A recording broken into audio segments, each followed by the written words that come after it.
Hello, Jimjamatic here. Welcome to a brand new episode of Robot Wars Episode Reviewed. This week it is the last heat of Series 2 before the semi-finals, Heat L. Not a very good heat. It's such a shame because this series began and ended on sort of a bad note in the heat-wise. But I am joined by, of course, because I'm sure he loves to be here, Mr. Anderson. Oh god, yes, I cannot contain my excitement over this heat. Oh joy, I love being here. Hey, I love it. This heat is amazing. Woo. Well, think about it. We're not too far. Hard work for president. We're not too far from Series 3 though. We're getting on the home stretch at this point. We've only got 3 episodes because we've got the series two semi-finals. I'm lumping the semi-finals and the grand final into the same heat because to talk about three battles is really not enough for an episode. And then we obviously have the grudge match special, and then Series 3. So, until then, we got to get through this heat first, unfortunately. But, that's that. We have to cover them all. I mean, unfortunately, yeah. I mean, there are... No, so, at least it's not Heat C of Series 4. Or Heat C of Series 3, to be honest with you. Yes. I mean, Ian, Series 3 Series 3 does have its bad episodes and bad robots, but...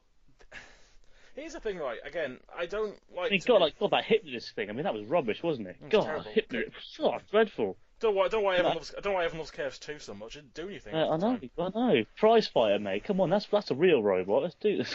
Yeah. I mean, this is a little disclaimer because I mean, obviously, there are these heats occasion where you get pretty much bad robots across the board, and now here's the thing. I don't like to say, because obviously, people made these robots, and I've not made anything, so I can't really call out people saying everything's shit when I haven't done anything myself. At the same time, though, there's got to be a balance, right? At least in some other heats, you get like at least one good robot or a couple of good robots that are great. I think when you have so many bad robots in one heat, cramped up in one go, it's hard to deal with it. It's like you got this much crap in one go. There's not much positive there to say, and there's no like shining light at the end of the tunnel here because. As far as I'm aware, none of these robots really do well in the future. I mean, we see a couple of them again, but there's nothing. They don't become like amazing robots in the future either. So it's not like, this is a heat, all right. But we're almost at the end now, so we might as well stop stalling and actually talk about the heat itself. Because you can't tell we're delaying this. Yeah, we are starting to play. We are delaying this massively. We'll just go outright and say this is the winner of the heat. I say the winner in quote unquote. Massive speech marks because it's the only one that actually worked all the way through. It's Hardvark, the Series 2, the series where you win by driving forwards.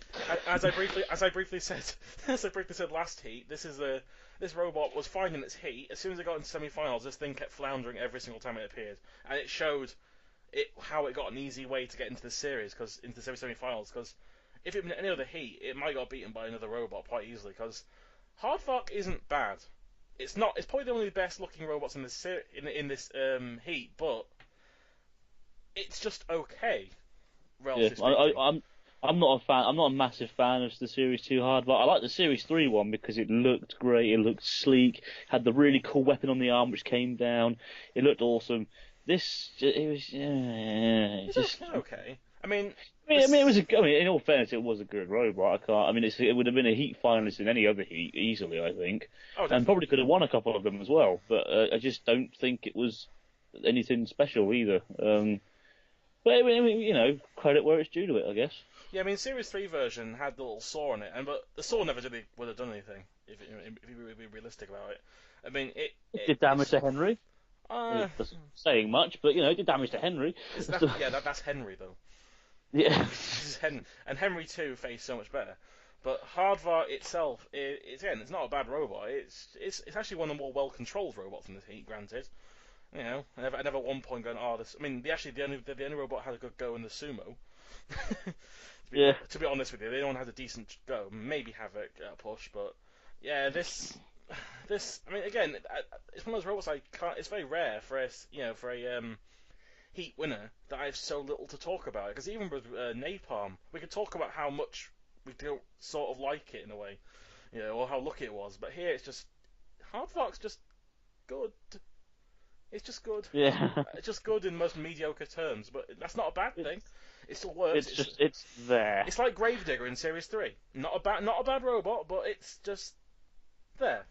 It's not the worst thing in the world, but yeah, well, brilliant. I mean, we've got more to talk about with the other robots at least, because there are some pretty dire things in this heat, but not involving the robots half the time. But well, we'll get to that. So let's go to the quote unquote runner-up of this heat, because again they just got there because they managed to work in their battles. Havoc. The mace isn't a weapon. I'm just going to say that that's not a weapon. That's just it's just a ball on a dangly dangly metal thing. No. Yes, I mean they would have done more damage with one of those spring ball things that you have for your pet cat. One of those like weird handles with like a string on it with a floppy ball. They would have probably done better with that. I mean, this thing's got a ton of ground clearance. The lifter looked kind of cool. I guess. But the ground clearance on this robot is phenomenal. I mean, it's like Rottweiler level. I mean, actually, I've got a slight thing to say, because remember last time with Rottweiler's heat, you said, oh, it can't be 5 centimeters ground clearance. It has a 5 centimeters ground clearance. I double checked it. Oh, it was 5 centimeters. It says 50 millimeters. That's 5 centimeters. There is no way that is only 5 centimeters. Hey. Well, thank you for commenting, Dominic. By the way, if you're watching. Oh, that was great. That was we had Simon Harrison before. And now we've got Dominic. Simon Harrison, mate. These two. I mean, Dominic, right, is the real MVP. just simply for taking time out of his day to write that entire paragraph. That entire comment. It was like 15 paragraphs long. Fair play. And he does raise a good point. High ground clearance is a sign of a necessity in this series because of the Gauntlet. Fair play, understand that. But there's a limit to how high it needs to be, and that is true. I mean, again, we're kind of dodging Havoc in a way here. But again, before I go back onto Havoc, just thank you, Dom. I read the whole comment. I read it all through. It was great to hear your insight on it. And that's what I was referring to. Havoc. That was a segue into Havoc. Yes, of course. Because Havoc also had a high ground clearance. Yes, and. Its downfall was its ground clearance in its battle against Hard Rock. But again, Havoc's just it worked, but actually they come back with their robot later on, which actually got kind of unlucky in a way. It was Undertaker in Series 3. Very unlucky.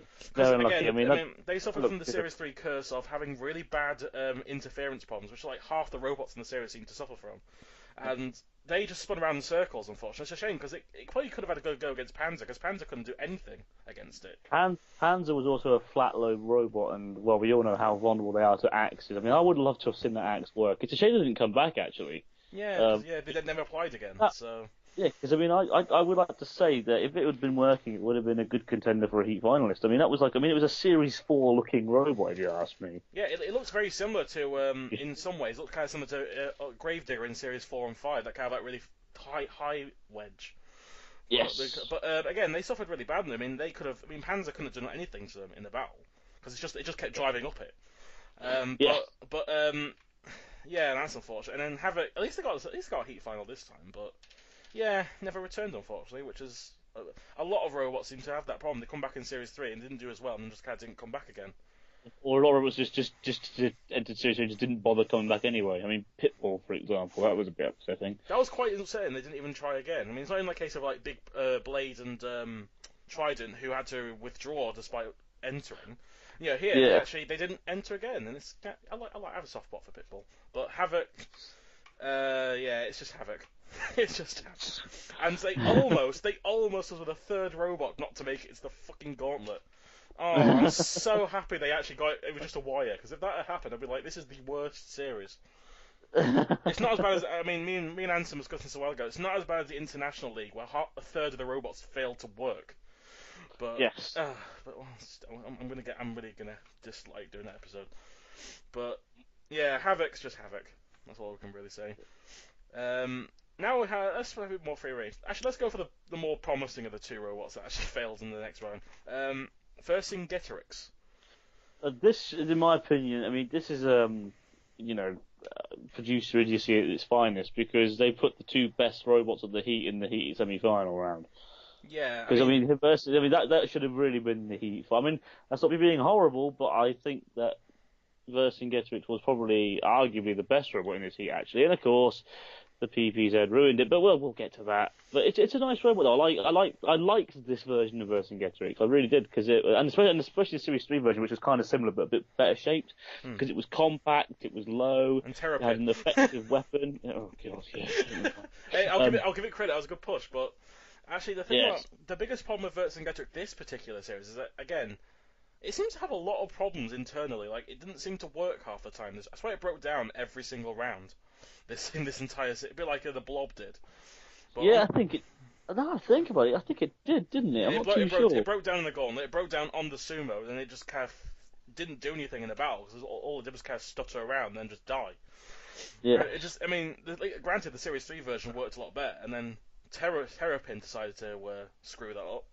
And then, I can't remember, was it Series 4 or Series 5 they came back as Commongetorix? I forget when they changed the name. Extreme 1 and Series 5 they came back so Series 4 was the last series they came as Vercingetorix, yeah.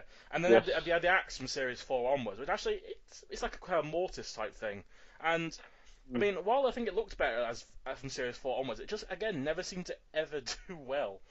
I mean, the only robot it managed to do okay damage to is Fat Boy Tin. But fair play to the guys again, because they the robot, again, going back to like the whole Simon Harrison thing, I have a lot of respect for the Roboteers that never really did well, but still just continue to enter for the fun of it. Yeah, and I love this team. I mean, Ian, right? Ian's the captain. I mean, he's a lad. Yeah, he's got an amazing beard. He had an amazing bottle cap chain link thing. Can thing, whatever it is. It was awesome. He was a good guy. So Alistair stroking the axe in Series 4 was creepy. I always enjoyed seeing Vercingetorix / Commongetorix many times, and again, they never really made a real dent in the competitive scene, but as Roboteers, I always liked seeing them. And obviously maybe not as successful as Simon Harrison, for example, but still, I still like seeing them, and it's very unfortunate this series of Vercingetorix just had massive problems throughout the whole series. It just seems it could have done well. Yeah. It could have beaten Havoc, definitely. Especially with the ground clearance of every other robot in this heat bar, Angel of Death. Oh, God, Angel of Death. But, yeah, I mean, Vercingetorix, also, just for the information, it doesn't say fuck you on the front of the robot. It's Latin. It says fac. F-A-C. It's not the F word. Also, there's another one, isn't there? People believe there's also the see you next Tuesday. Yeah. But it isn't. It's like I think it's C-E-N-T because Latin. Yeah, and also there's a Monty Python reference. There is actually a Life of Brian reference on it with the little grammar mistakes and everything, which I really enjoyed that. But yeah, unfortunate Vercingetorix, to be honest. Yeah. I mean, if the robot I would have, I think Hardvark and Vercingetorix are the two robots that could have probably won the heat really. And everyone else had no chance in my opinion. But unless they got extremely lucky, like Napalm or Blade or something like that, someone who managed to get through, not because they're the best robot, but because everyone else sucked. And that's actually how Hardvark made it through. Yes. And then the other robot. What is this thing? Flirty Skirty. The name alone makes you go. Like, if I had just seen the name of this robot. Just a bit like Jellyfish, the new introduced Dave Laurie robot. We've finally seen Jellyfish, which is awesome. Yes. That was a robot for ages. I was going, what the hell is this going to look? Because I knew David made it. We chatted about it before, or something, but he hadn't revealed the picture yet. I knew it was called Jellyfish, but I hadn't seen it. And I was like, what the? And I saw this thing. I was like, this is 1.7 meter wide grabbing thing. It's so cool, but weird at the same time. And Flirty Skirty would be a robot very similar to that in a way. Not in design, but like in name. I go, okay, what is this robot called Flirty Skirty going to look like? And then it's just a box. I was so disappointed. I was like, when I was younger, I actually remember when I was about in 1998, 99 when this aired, and I was probably about 5 or something. I was disappointed when I heard that name. It came out first, I was like, oh, it's a box with flaps on the side of it. That's all it is. That's all Flirty Skirty is. I will say this: the team, in all credit, had a knack for making interesting things. Like, I mean, I don't think that. I don't think that design has ever been done again. Where it actually has side skirts that lift up. Yeah, I mean, that has never been done, and that was pretty innovative. And I liked Missile because it just looked cool. Although the back wheel, I still don't understand why the back wheels didn't touch the floor. I have no clue either. I don't get and that. then of course they have also made Shockwave for the Forces Special in Extreme 1. Oh, for a second I was like, what? 2016? Um, No, that's not that Shockwave. Shockwave? Yeah, it's Shockwave, isn't it? Yeah. It was the represented the police force for Extreme One. That's right. Yeah. Actually, one thing I will actually get. I was going to say this actually. I thought you were going to say it for a second, but one thing I really like about this team is it's 3 generations of the same family making one. Oh yes, that's really good. You've got the granddad, you've got the dad, and you've got the son, and I love that. I mean, it's that thing about robots. Yeah, I mean, it takes the whole family building. Yeah, and I really enjoyed that. Let's skyrocket to the top. Which is why I sort of don't hate Floaty Skate as much, because if it was just like some random guys making it, I'd be like, okay, fair enough. But it's just like it's like a family making this, and it's like you can't forgive the fact it's quite shit. Like it's actually, but at the same time, it's sort of innovative. Innovative, but that doesn't always mean good. Like Groundhog. Groundhog's the same thing. It's like it's so well made, but it's just not very good. If you know what I mean, like a battling, or so to a lesser extent the Mule, because we mentioned last heat. It's very well engineered, but again, it's not. It stands its own, but it's not the most offensive robot. But it's well made, and Floaty Security, maybe it's not as technically advanced as something like that. It's still amazing that they managed to get the little flaps to work, and it didn't work.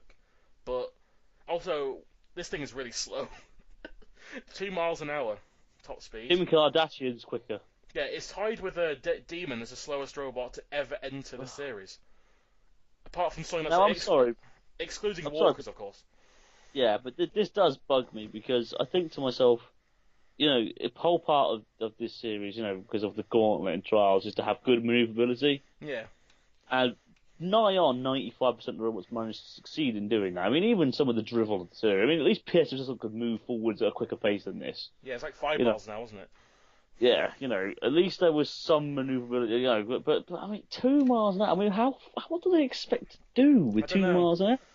Actually, fun fact for you, Joe, the second slowest robot ever to be entered at 3 miles an hour is one of them, and there might be multiple ones, but there's only one that comes to mind. I mean, there might be one more. Is that series 2? No, in general, I'm talking about. These are the slowest robots entered in general, but I mean. Oh, in general, 3 miles an hour. That does sound. Terra Australis was 3 miles an hour.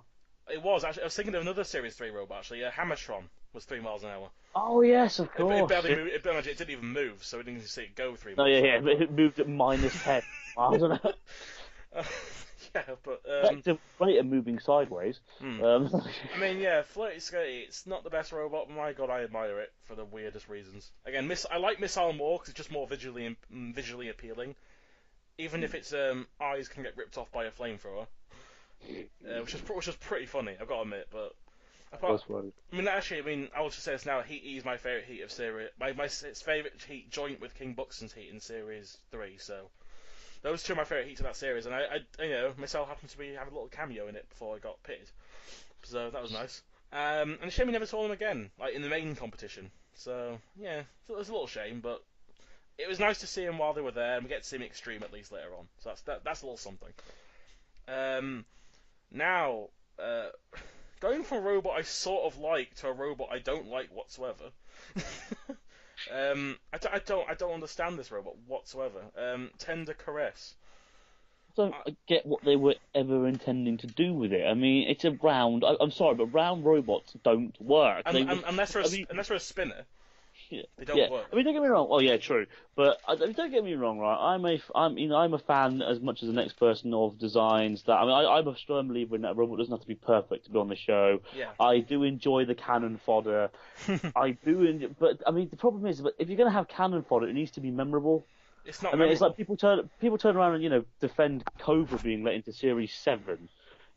Because it was literally there for cannon fodder and it would make good television to get smashed up. But the thing is, it's a grey box. How's that entertaining to see smashed up? I want to see something with fur on it and catch fire. I want to see something with break-off bits so it gets shattered across the arena. I don't want to see, a dull robot trying to land. I just found Tender Crest too dull to really be considered decent cannon fodder. It's why Granny's Revenge is allowed in. It's so stupid. Granny's Revenge is a perfect example of it. A team willing to build something for the laughs and get smashed up. Happy days. Twice. Actually, they got so lucky putting them. I mean, they must have had some producer thing to put Hypnodisc in the same battle as them. They must have. Yes. There was no other reason why they were in the same heat. Yeah. But back to Tender Crest, there's one thing.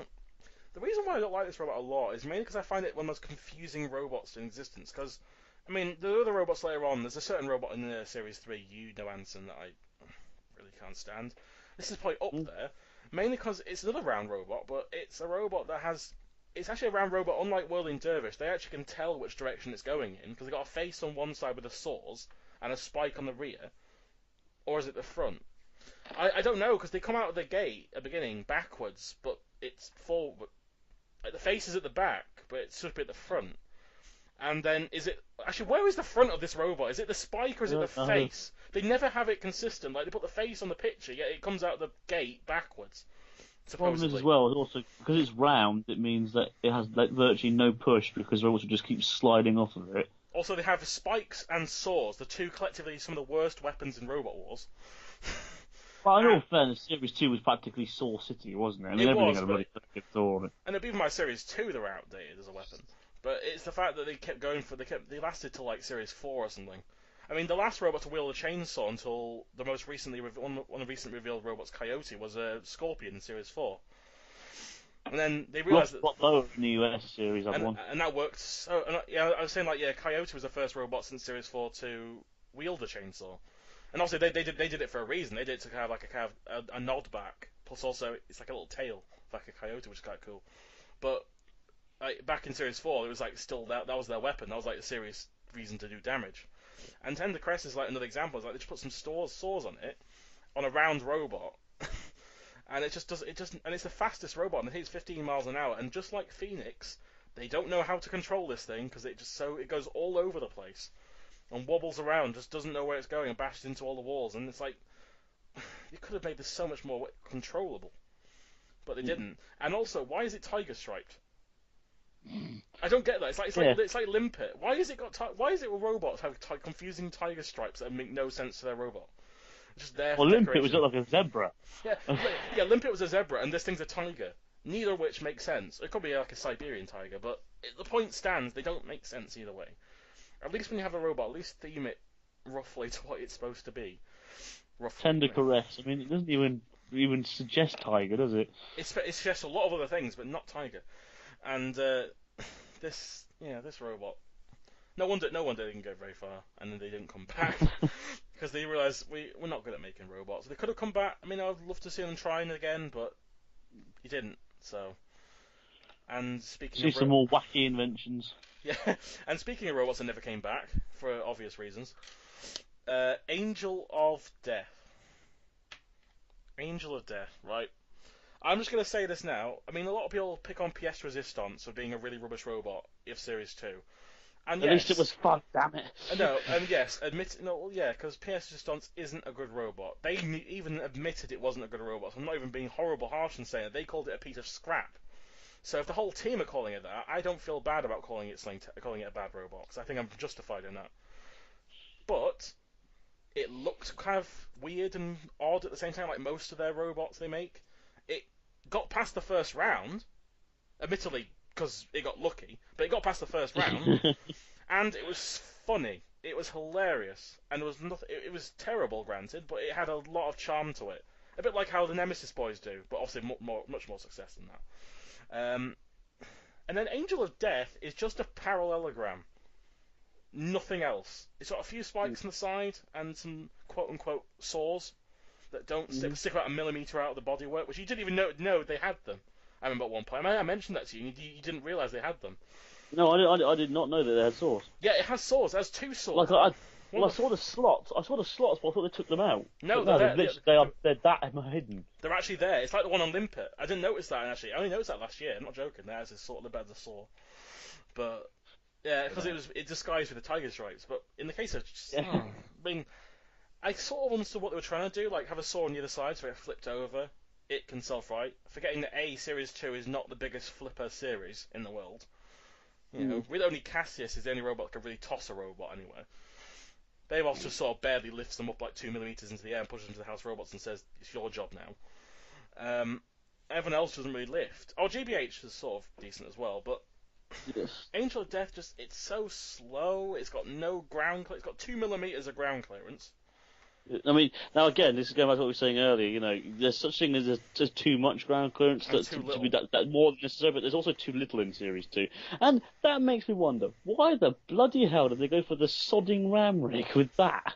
I don't know. Cause they would have been better off going down the route with the pits in it, because, I mean, if I'm right thinking, the Sentinel was in this heat.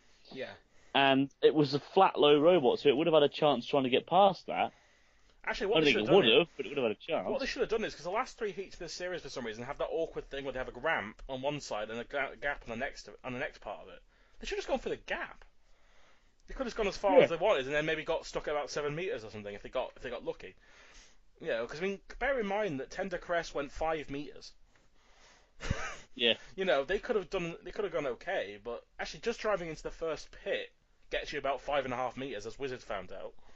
So there's like no excuse, and it just seems a bit weird that they went for the lowest really low robot went for the worst route possible. Like Bodyhammer did the same thing. Yeah. Although Bodyhammer could have gone through the route with all the pits, but it didn't. And it was, it's just one of those mistakes. I mean, that's not a robot fault. So potentially, that's more of a driver error. So we'll let the robot off for that.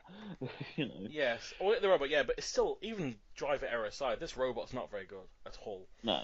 I mean, I think, as I say about PS Resistance, it's, you know, I hate to say it, this is my least favorite robot of Series 2.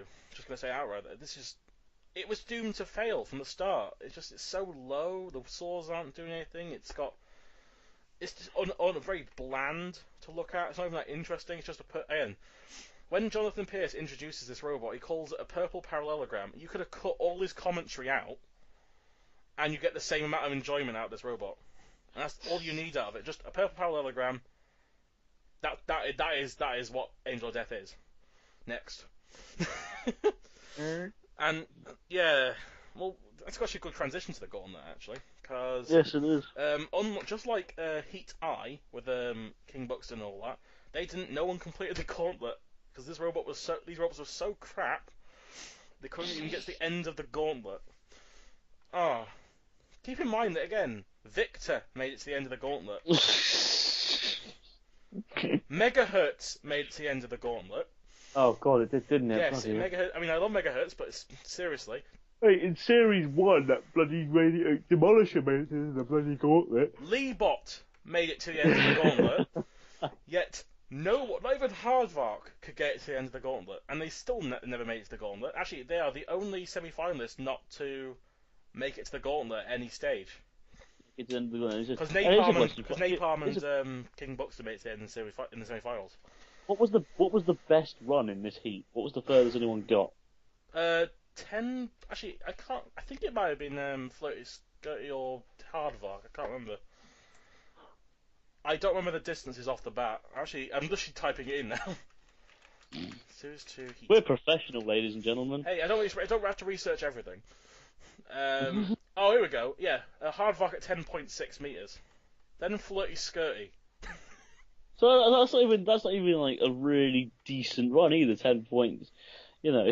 It's okay, but there's an extra 3 meters left in that, isn't there? Because 13 meters total. Actually, the funny thing makes me is 13 meters total. Actually, what makes me laugh is that there's a massive drop halfway through because you get 10.6, 10.4, Havoc at 8.2, average, 5.1. To Vertimetrics, then 5 meters, and then 2.9 for Angel of Death. Fuck me. It's just awful. I mean, Vertimetrics broke down. Tender Crest somehow got lost on a straight line going through the ram rig. Angel of Death got caught on something. I don't even know what. It just got caught on one of the little ramps. Havoc barely moved it. Didn't move it at the beginning. Then finally got through. And then Dead Metal broke down. So Havoc couldn't get past. It was trapped between one of the claws.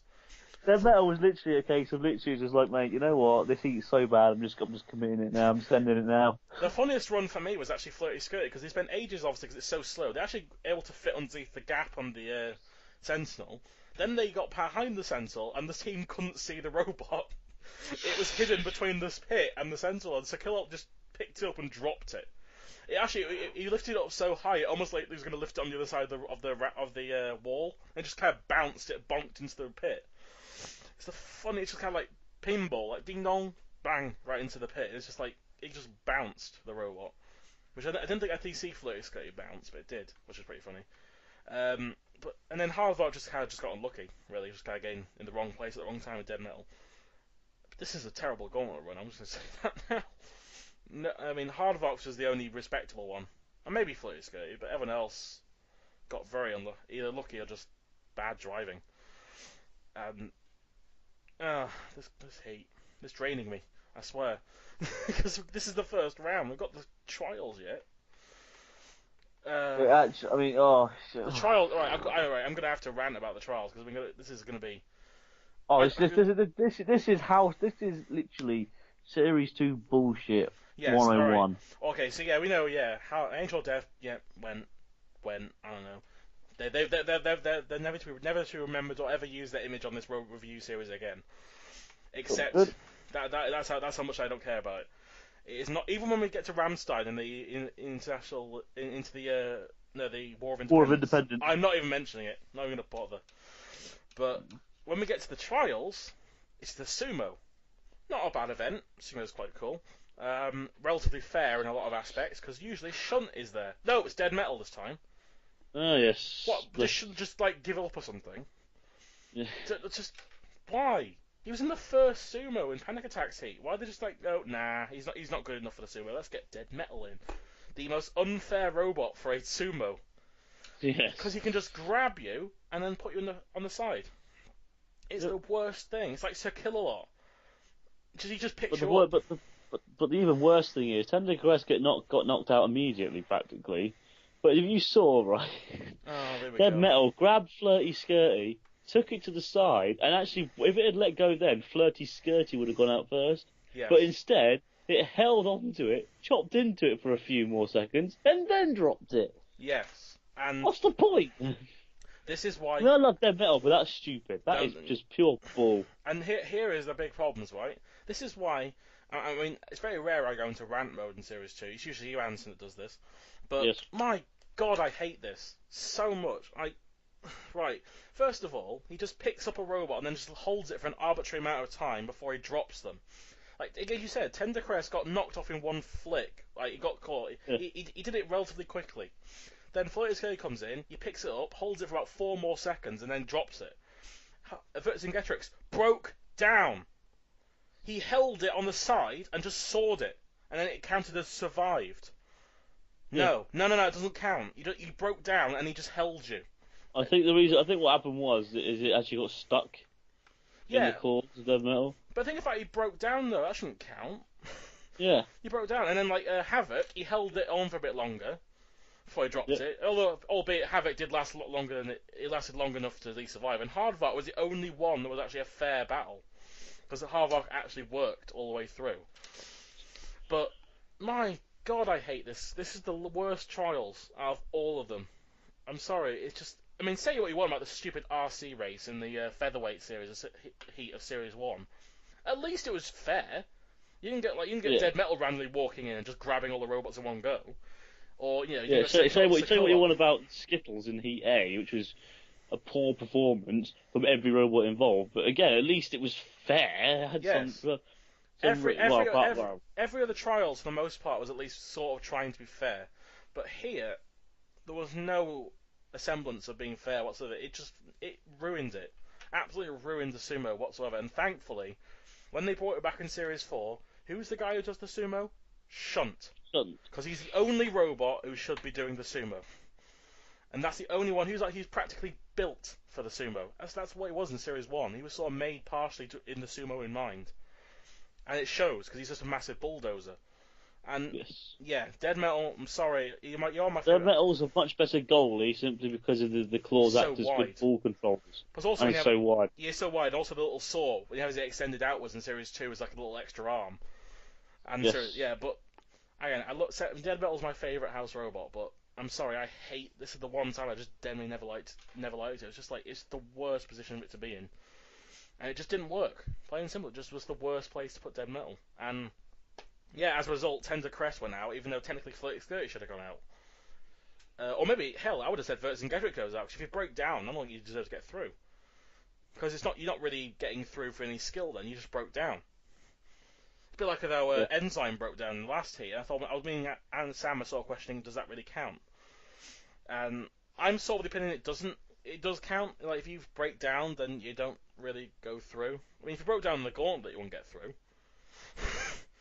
Yeah, exactly. Or a battle. If you just broke down the battle, you won't get through. So in the trials, it sort of doesn't matter for some reason to them. Yeah. But either way, I hate this.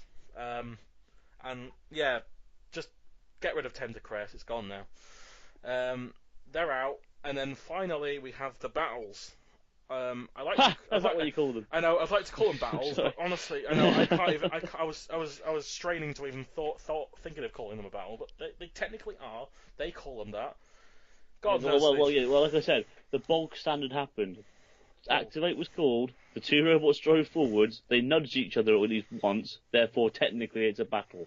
Yes, and Vercingetorix broke down. Pretty much right off the bat, it wasn't working. And then it just broke, and then the House robots wailed on it. At least it sort of fair, because at least House Hardvat was actually working, and they didn't, so it was fair for the House robots to attack it. That's fair play. Yeah, the House robots are allowed to attack. I have no qualms with that whatsoever. It was still a shite battle, though, because nothing happened. It was. Literally, like, they came to contact, twice? Yeah, they probably the whole around battle. a bit, and then Hardvat moved longer than Vercingetorix. What did he fucking do? And then in the second battle, Flirty got pushed straight into the CPZ by Havoc, and then they just wailed on it. Well, there you go. No, it's so stupid. It does my head in. It really does my head in. This is why it didn't work. The PPZ was the dumbest thing to be brought into Robot Wars. And when Series 3 came along and it was no longer there, I was a happy boy. Yes, actually, in all honesty, I didn't actually discover the PPZ till much years later when I actually watched Series 2 on YouTube. But the point still stands. The PPZ is dumb. Yes, and the only thing that came out of this battle was the fact that we finally got relative destruction on the show for the first time. Off its shell, didn't it? This is the first time we've seen a robot get destroyed, quote unquote, because the shell came off, and we see it later again with Forklift in the Grudge Match special in the Reserve Rumble. Wait a minute. Way too. Flirty Skirty is really slow. It's a flirty, has skirts, and took his clothes off. It is Kim Kardashian. Tish. Thank you, everybody. Thank you. Sorry. But actually, I will be in fairness. I think they were really harsh on Forklift, though. That was daft. It was like beefcake level. Just picking on it, just ripping it apart, ripping the shell off, burning all electronics. The ballast fell out of it. The forklift is breaking. It's just like, stop it! It's already dead. It just kept murdering this thing. And but yeah, Flirty Skate went out. Unfortunately, I guess. Or I don't know if it's fortunate or unfortunate. Either way, both these robots aren't that great. But yeah, Flirty Skate happened because it was too slow. It couldn't get out of the CPZ. Wailed on. And the final happened exactly the same way, except it was a little bit closer because they actually were working from the start. But then Havoc drove into the CPZ, Shunt rammed into it, flipped on its side, and they're out. That was your Heat final, folks. Joe, it feels like I've been forced to watch this Heat on a loop for 5 hours and I've gone mental. Like, I feel like it's annoying. This is so one annoying. Of the big ones. This is one of the big ones. I mean, this is my top 10. a lot of people. Worst episodes. Was a lot of people like to mention. Heat C of Series 4, Heat P of Series 3. Heat D of Series 1 is quite a popular one to be mentioned. The University Special is one of the ones and the International Special. Those are two that I really cannot stand. But this is up there. This is high. I mean, I still personally think Heat A was slightly worse because at least in this one, the best robot won the Heat, which I'm happy doing that. But in Heat A, nothing was going well. Yeah. It's just so awful. I am one of those few people who will slightly defend Heat P of Series 3. It's not on my worst list, granted. Really? No, it's not bad. It's not the worst Heat ever. I feel like people overblow that Heat a bit too much. It's a bit overrated as being one of the worst. No, but I can't defend. Hashtag we do our top 10 least favourite episodes of Robot Wars in the future. Might do that, yes. I mean, all the others actually mentioned, though, I agree with. I agree with Heat A, I agree with Heat L of the series, the International Special, also International League. Screw that one. University Challenge is pretty dumb. Just some of these little spin-off specials weren't that great. I mean, but yeah, this Heat. This is probably. I'm still debating whether I hate this one more or Heat A. To be honest with you, I really can't decide because Again, the worst robot won in Heat A, granted, one of them didn't deserve to win, but there's not as much frustration throughout the entire heat. Like, only the frustration builds to the final battle to me. Everything else is sort of bad because everyone doesn't do very well, and then it's sort of the ending. Like, you think, oh, Demolition Demon's finally going to win. Nope. And here it's just a constant from the start. It's just like oh, I don't know. Like, this one frustrates me more, but Heat A just annoys me at the very end. That's the thing. Like, most of it's just kind of bad, and then the very end just annoys me. Well, here it's all the way through it annoys me. Like, the whole trials was bullshit, while the Heat A trials weren't as bad. Because PS Resistance was going to lose. It was going to lose. No one else was going to win, or lose apart from him. And yeah, this heat was a shambles. I'm sorry, I really don't like this heat. It's just awful. Yeah. Actually, no, I'm just going to say now, this is my least favourite heat. I've just realised, after talking it through to myself right now, I hate this heat. Screw it. This is my least favourite heat of this series. I mean, Heat A is definitely second, and there's no other heat to really compare. The other ones are just kind of boring heats, or, average heats. These are the two standout heats that are bad, and yeah, this was a heat, and Hardvart won. A shallow victory, but they won. You've been wanting to get this off your chest for like 20 years, haven't you? This has been a while. This heat. I mean, no. You wait until Heat C of Series 3, my friend. Then we'll talk about pent up. I'm not in that one, am I? Who's in that one? No, you are in that one, I believe. I am. Oh. It's Sam. Never mind, it's Sam. I was gonna say I'm not. Oh, for God. No, that's tortured. No, it's not. No, you're okay. You're okay. But yeah. So that is not very good. And that was Heat L. Oh, go. Just give me a rating. Just get over and done with. What was the rating for this heat? Oh, 2 out of 10 at best. 2 out of 10. Simply for two reasons. One, the best robot won the heat, and two, at least one of the battles was fair. I guess that's the most I can say. Wow. And also, I will admit the destruction of Flirty Skirty, whilst the bullshit was pretty fun. Yes. So 2 out of 10. There you go. Okay, fair enough. And so, calm down. We're done. I've aged 10 years. I have as well. We are fine. Alright, in terms of hurry up. In terms of heats of Series 2, we are done. There's no more heats of Series 2. They're out of the way. Gone. It's semi-finals. I'm going to watch Heat cheer myself up. Yeah, Series semi-finals, 2 of those, mixed with the grand final for the second one. Grudge match special, which is sort of like a kind of end of school day watching the movies type heat. We just kind of go, oh, who cares? None of these battles have any consequence. Yeah. And then, like, we're fine. All it is a few championship trophies, like, for different weight classes. That's the most tense thing there is. And even then, there's still got bombs. But overall, this series has been, it's been something. But we're fine in the semi-finals, and the weird thing about these semi-finals is they actually it's the only semi-finals where they don't mix up the teams. So, like, the first 6 robots are in Heat A, semi-final 1, and the last 6 are in semi-final 2. Every other series mixes it up slightly, excluding the 2016 series where there was only 6 robots. So yeah. Well, no, Series 3 was just completely random. Series 4 was completely random as well. No, Series 4 was all that was the same as this series. Oh, was it? Yeah, all the first heats winners went into Heat 1, and all the second heat winners went into from Heat I onwards went into Heat semi-final 2. I suppose, yeah. But yeah, and then Series 5, it was all odd number heat winners going to Heat 1, all even number heat winners going to Heat 2. It was going to semi-final 2, sorry. And then Series 6 reverted back to the Series 4 version, where the second half went into the second semi, the first half went into the first semi, and then Series 7, I don't know what the fuck that was about. That was just completely random. Yeah. I actually worked it out. If the top 4 seeds had all made it through to the semi-finals, 3 of them would have been in the same semi-final. That's weird. But I felt it's random, personally. Like, I like Series 3's format a lot more because it randomizes everything. And there's no. I have OCD, so I mean I love mine with a bit more organisation. Nah, I don't care. We get to semi-finals to throw any robot together. Who cares?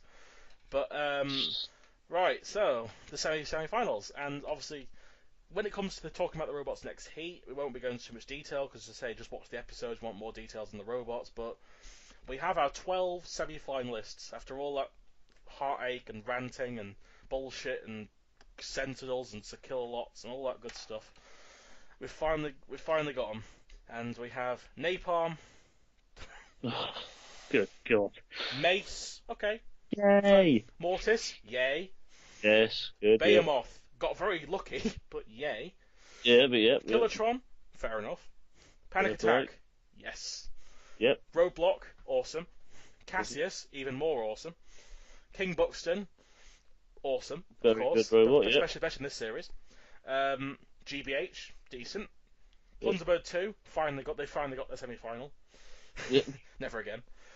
Never again. And this one's Hardvark. Okay. I mean, compared to everything else, it's just bad. But okay, in its heat, it's okay. So we'll have Napalm, Mace, Mortis, Behemoth, Killatron, and Panic Attack in next week's semi-final. So that'll be nice to see. And we get a weird race-off. We get some nice controversy. Love a bit of controversy involving Napalm and Mortis and the and pinball. Probably the most sporting gesture to ever happen in Robot Wars history. Yes, all that drama in the next semi-finals.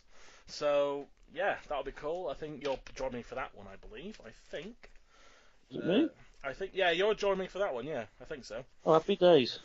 Yeah, you are. Yeah, that's true. Yeah, you also for the. And then Sam's with you for the next one, and then I'm with you for the grudge matches, aren't I? Yep, and then you'll be joining me back for Heat A of Series 3. So, yeah, so this was Heat L. Screw it. And thank goodness we're getting to semi-finals now. We're actually getting all the decent robots for the most part are here now. The best of the best. We say that, and Napalm is in the next heat, but yes. Anyway, I was Jimjamatic, signing off. I'm Anderson 9132. I'm going to go rinse my eyes out with acid. There we go. Alright then, see you later. Bye. Bye.